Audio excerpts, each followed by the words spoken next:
bien, seguimos con esta lección número 6 dedicada al tiempo-espacio. Esta es la segunda parte y vamos a continuar con lo que estábamos conversando.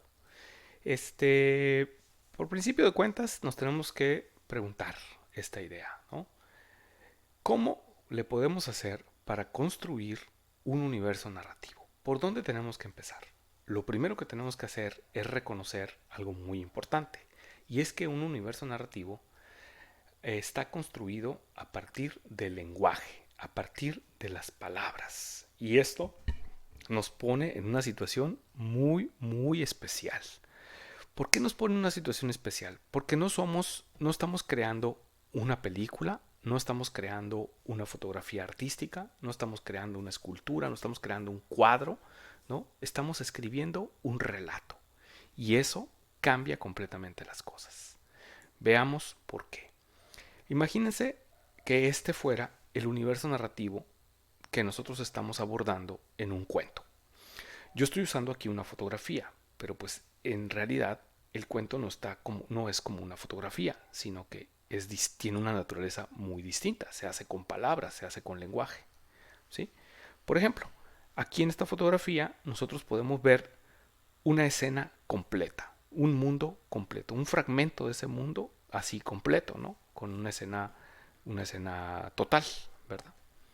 Por ejemplo, imaginemos que en esta escena están sucediendo muchas cosas al mismo tiempo. Una de ellas tenemos aquí al personaje que está sufriendo por el amor perdido, ¿no? Está en un conflicto sentimental, muy común. Pero, a diferencia de lo que sucede en un relato, ¿no? En la realidad, en el mundo real, el mundo exterior, suponiendo que este fuera el mundo real, no solamente pasa lo que le sucede al personaje, al protagonista, sino que al mismo tiempo están sucediendo cosas interesantes. Por ejemplo, aquí, en este apartamento que está aquí en el segundo piso, puede estar sucediendo un drama familiar interesante, ¿no? Una cena entre los papás y los papás a punto de divorciarse y los hijos completamente abstraídos de esa realidad, ese drama que está a punto de suceder y donde todos aparentan estar felices. Bueno, eso está pasando allá. Y entre una situación y otra no hay la más mínima conexión cuando nosotros lo vemos eso en un objeto artístico como un cuento, ¿verdad? Pero en la realidad eso está sucediendo. Ahora, en la realidad también puede estar pasando otras cosas más dramáticas, ¿no? Por ejemplo, imagínense que dentro de la cajuela de este carro está sucediendo el drama de un hombre secuestrado, ¿no? Y torturado, que está vivo y que está pensando en un montón de cosas, al mismo tiempo que acá el joven está conflictuado por una cosa tan simple y tan tonta como su relación sentimental.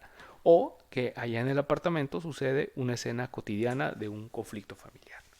Esta es la diferencia entre el mundo real y el mundo de la ficción. En el mundo real, las cosas suceden de manera simultánea. La realidad es simultánea y es total. Aquí donde tú estás, no estás solo. Están pasando muchas cosas al mismo tiempo y todo está combinado. No hay separación entre una y otra. En cambio, un relato, una historia, una narración, está forzosamente sujeta a la linealidad del lenguaje. El lenguaje es lineal, es fragmentario, progresivo. Así como tú me estás escuchando en este momento a mi voz explicar esto, yo no puedo más que hacerlo de una manera progresiva, diciendo una palabra a la vez, en una serie de sintagmas que se van ligando uno tras otro. En cambio, el fenómeno real, la realidad, es una realidad donde todo es simultáneo, todo pasa al mismo tiempo. Pienso, hablo, estoy aquí sentado, aquí enseguida de mi casa está pasando algo, allá en las casas de ustedes está sucediendo otra cosa, ¿sí? Pero yo solamente tengo una percepción lineal, progresiva y sobre todo engañosa de lo que es la realidad. Entonces, un narrador, un escritor, tiene que saber jugar con esa paradoja. Por una parte, sus herramientas son lineales, son progresivas, pero lo que intenta hacer es crear una imagen total, una imagen simultánea, como si fuera la realidad misma. Porque como vimos en la sesión pasada, la literatura se basa en crear efectos de realidad, ilusiones de realidad, porque el pacto de ficción entre autor y lector es que tú no me vas a creer que todo lo que te digo es verdad, pero tenemos que pretender, tenemos que jugar a que si fuera real. ¿Ok? Bueno, esto nos lleva a otra cosa, ¿no? ¿Qué mecanismos podemos utilizar nosotros para producir estos universos de ficción que se vean reales, que se sientan reales, que se huelan, que sepan a realidad? Bueno, en general contamos con dos herramientas tradicionales. Una de ellas es la descripción, ¿sí? Nosotros lo que hacemos en la descripción es presentar escenarios, ¿no? En una lógica como la de una cámara de cine que va caminando entre la panorámica y el detalle, entre mostrar escenas amplias, grandes paisajes y después poner la cámara enfocada en pequeños detalles. Unas llaves abandonadas en el switch de un carro, ¿no? Una pistola tirada abajo de una cama, no sé, ¿no? Una botella de cerveza abierta encima de una mesita. Ok. Bueno, otro de los recursos que tenemos es el resumen, ¿sí? Es presentar descripciones del universo de ficción, explicaciones del universo de ficción, presentando sus antecedentes como una especie de visión histórica, una visión contextual. Es como en esas películas que cuentan que al inicio de la película, antes de que veamos una imagen, aparece un texto que dice, ¿no? En 1825 los exploradores del Ártico decidieron ir a tratar de alcanzar el Polo Norte, ¿no? La expedición fue organizada por fulano y fulano. Después de 6 meses nunca se supo más de la expedición.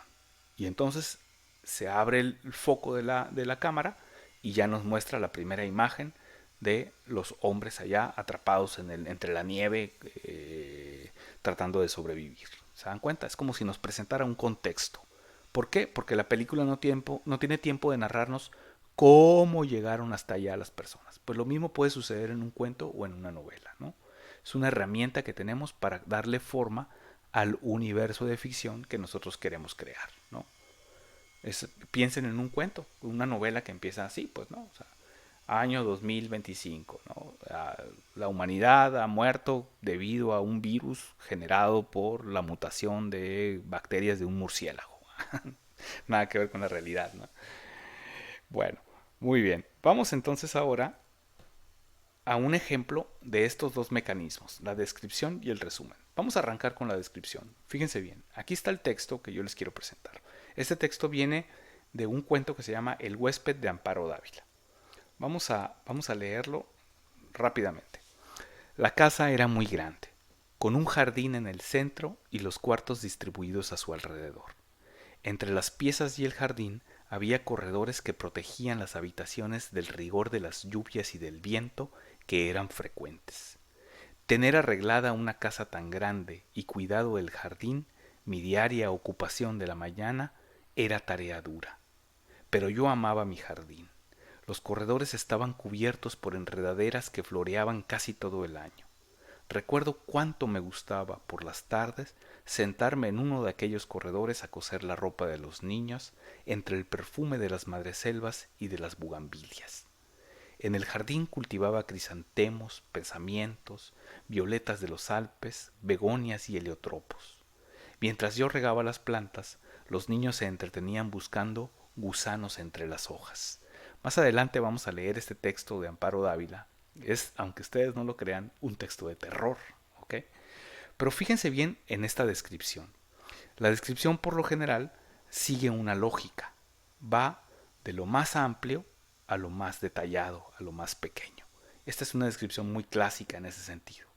Nos presenta la casa era muy grande, y después va desmenuzando las partes que le parecen más interesantes. ¿Sí? Nos va haciendo como un dibujo del espacio narrado, del universo creado. Nos empieza a pasar del espacio como un todo a sus detalles, piezas, el jardín, ¿no? Nos da una contextualización que tiene que ver con las sensaciones, la lluvia, el viento, los olores dentro del espacio, generándonos la ilusión de que el espacio es real. Leyendo este par de párrafos, nosotros ya tenemos en nuestra imaginación como lectores la idea de cómo es el lugar donde van a suceder las cosas. Noten cómo en el movimiento de lo más grande, de lo más amplio, a lo más pequeño, la autora, que es una muy buena escritora, logra focalizar en objetos casi insignificantes como los gusanos. Y así va pasando por diferentes cosas, siempre moviéndose de lo más amplio, de lo más grande, a lo más pequeño. La opción podría haber sido la inversa, ¿ok? Pasar de lo muy, muy pequeño, microscópico casi, a lo muy, muy, muy grande, ¿ok? Pero siempre lo que debe haber es una lógica de la descripción, ¿no? Sin perder de vista nunca el foco del lugar que queremos describir, ¿ok? Nutrir esa descripción con detalles, con sensaciones, es también algo muy, muy útil y que un buen escritor sabe hacer. Ahora, cuidado con la descripción. ¿Por qué? Porque la descripción tiende a ser poco interesante de primera mano para un lector. Iniciar un cuento así es casi perder al lector, porque nadie quiere empezar leyendo descripciones. Es mejor iniciar con un poco de acción, una acción que detone. Este no es el primer párrafo del cuento, este es un párrafo como el tercer párrafo del cuento. ¿Okay? Primero nos ha presentado algo interesante para atraparnos. Ya hablaremos de la técnica para empezar a escribir. Por lo pronto, esta es la técnica de la descripción. Organizar la descripción de manera lógica, ¿no? Combinar la visión panorámica con los detalles, proporcionar sensaciones, tratar de recrear sensaciones en el lector. Las sensaciones pueden ser visuales o pueden ser también de carácter más complejo, como las olfativas o las gustativas o las táctiles. ¿Okay? La visual es la básica. Vamos a ver ahora el resumen. En cuanto al resumen, aquí ya vamos a notar la diferencia inmediatamente. El resumen, como les dije, es cuando la historia trata de concentrar, ¿no? en un breve espacio de texto los antecedentes, el contexto que de alguna manera nos da una idea general del universo que estamos narrando. Este fragmento viene del cuento que ustedes ya leyeron, que se llama La Pequeña Guerra, de Mauricio José Schwartz. Dice, Akira recordaba otra infancia, la suya, cuando aún no era necesario acudir a la arena para decidir quién habría de permanecer. Giniver se había salvado por solo 3 meses. 20 años atrás, los juegos se habían establecido como el mejor sistema de control poblacional pese a la violenta reacción de las iglesias. Los hijos ilegítimos de los sacerdotes, por ejemplo, fueron los primeros en caer. Entonces aquí lo que tenemos es un resumen del contexto que nos permite entender mejor el universo narrado por el autor en su cuento de ciencia ficción. Esto es muy común en cuentos de ciencia ficción o cuentos fantásticos, porque el lector no conoce esa realidad. Y el texto, el resumen, a veces es la única manera en que se le puede presentar esa información. Hay que tener sumo cuidado en el uso del resumen, porque fácilmente se puede caer en resumir todo el contexto de la historia, ofreciendo un montón de información al lector que no es necesaria. En un cuento, el cuento se basa en la intriga, se basa en la curiosidad del lector. Y por eso es muy importante que el lector no tenga todos los detalles del universo narrado, porque si no, no le dejas nada a la imaginación. Es mejor ofrecer pequeños detalles, información dosificada, ya sea por medio de la descripción o por medio del resumen, ¿verdad? Sin atiborrar al lector con todos los datos, con todos los detalles, porque si no ya no tiene nada que imaginar y ya no es interesante el cuento, se vuelve enfadoso. Así que cuando construyan su universo narrado, mucho cuidado.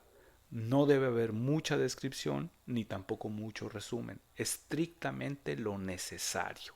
Juega, haz un pacto con tu lector para que juntos generen ese mundo de ficción que resulte interesante, atractivo y sobre todo explorable por parte del lector. El lector tiene que tener la capacidad de explorar ese mundo y moverse a través de él e irlo descubriendo por sí solo, sin que tú le digas todo lo que tiene que saber.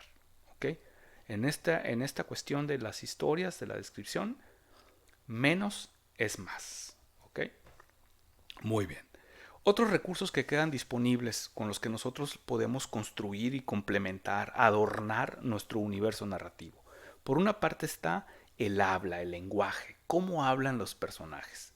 Si tú escuchas a un narrador, a un personaje, perdón, que habla con modismos, que habla el registro particular de una región de México, ¿no?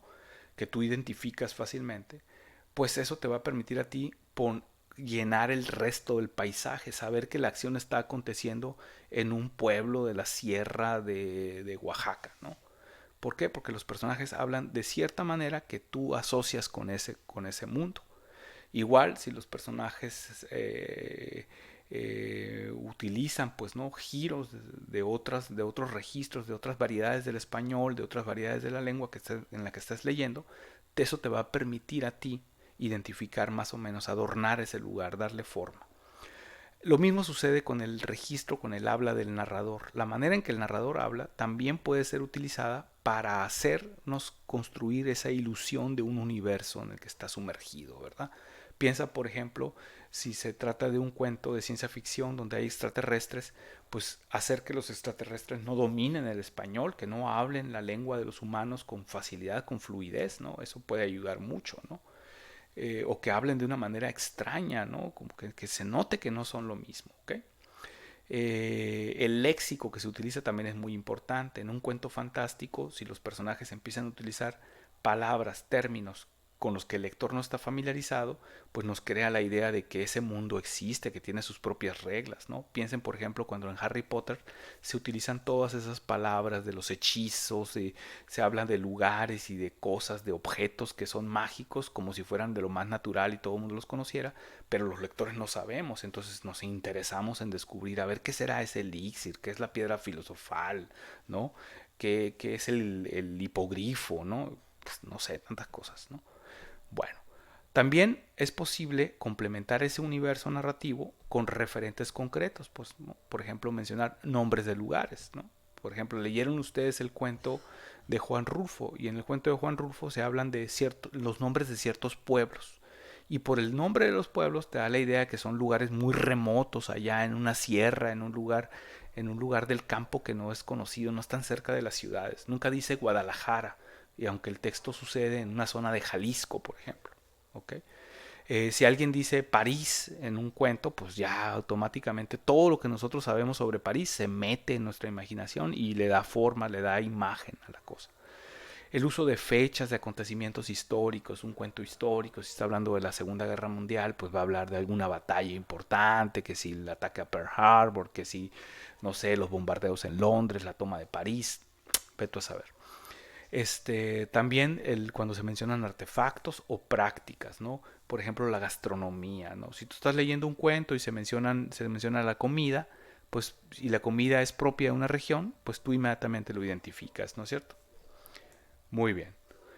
Vamos a terminar esto con un pequeño ejercicio de escritura, una propuesta para ustedes. A ver, les propongo que hagamos lo siguiente. Todos estamos escribiendo un cuento, ¿sí? Ya tienen el argumento, ya tienen personajes y más o menos le han ido dando forma. Vamos a imaginar que el argumento de esa historia que tú ya tienes en la mente, que ya tienes en la imaginación, lo ubicaras en un universo completamente distinto al que tú ya habías imaginado. Vamos a suponer que tú ibas a escribir un cuento que pasaba en la Guerra de Independencia de México. Ah, bueno, ahora te lo vas a imaginar que sucediera en la invasión de un planeta desconocido por parte de los humanos. ¿Ok? Entonces ahí ya son dos universos completamente distintos para el mismo argumento. ¿Ok?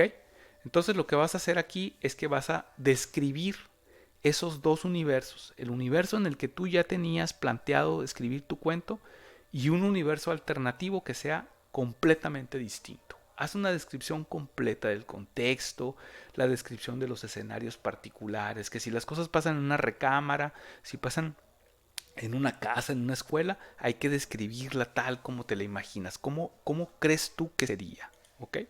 Esa va a ser tu tarea de escritura, tu ejercicio de escritura. Por favor, disfrútalo, entretente, diviértete construyendo estos universos imaginarios y nos vemos en la próxima lección para abordar un tema fascinante, la voz narrativa, el más difícil de todos los 4 elementos de todo texto narrativo. Por lo pronto, dedícate a trabajar en tus escenarios, en tu universo y diviértete mucho. Nos vemos en la próxima sesión.